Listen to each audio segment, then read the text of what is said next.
Maharaja gold and diamonds, toll junction, Edappally, Palluruthy, Tripunithura, Kalady, Eramalloor, Aroor പള്ളി, തുറവൂർ, തൃശൂർ. മുഖ്യമന്ത്രി രാജിവെക്കണമെന്നാവശ്യപ്പെട്ട് പനേപ്പള്ളി മണ്ഡലം കോൺഗ്രസ് കമ്മിറ്റിയുടെ നേതൃത്വത്തിൽ കോലം കത്തിച്ചു. പനേപ്പള്ളി മണ്ഡലം കോൺഗ്രസ് കമ്മിറ്റിയുടെ നേതൃത്വത്തിൽ മുഖ്യമന്ത്രി പിണറായി വിജയന്റെ കോലം കത്തിച്ച് പ്രതിഷേധിച്ചു. മാസപ്പടി കേസിൽ മുഖ്യമന്ത്രിയുടെ മകൾ വീണ വിജയനെ പ്രതി ചേർത്ത സാഹചര്യത്തിൽ മുഖ്യമന്ത്രി സ്ഥാനം രാജിവെക്കണമെന്നാവശ്യപ്പെട്ടുകൊണ്ടാണ് കോലം കത്തിച്ചത്. ജനങ്ങൾ വളരെ ബുദ്ധിമുട്ടാണ് ജീവിക്കുന്നത്. നമുക്കറിയാം, പല ആവശ്യങ്ങൾ നിത്യോപയോഗ സാധനങ്ങൾ വർദ്ധിച്ചു വരുമ്പോൾ തീർച്ചയായും ഓരോ ഡിവിഷനുകളിലും ഓരോ പഞ്ചായത്തുകളിലും കിട്ടേണ്ട ശതമാനങ്ങൾ പകുതി ശതമാനമാക്കി മാറ്റുകയാണ്. വികസനത്തിന്റെ പകുതി ശതമാനമാക്കി മാറ്റിയിരിക്കുകയാണ്.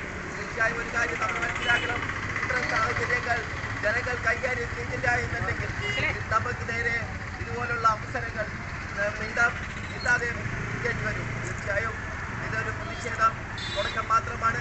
ഈ പ്രതിഷേധത്തിൽ എത്തിച്ചേർന്ന എല്ലാവർക്കും എൻ്റെ അഭിവാദ്യങ്ങൾ.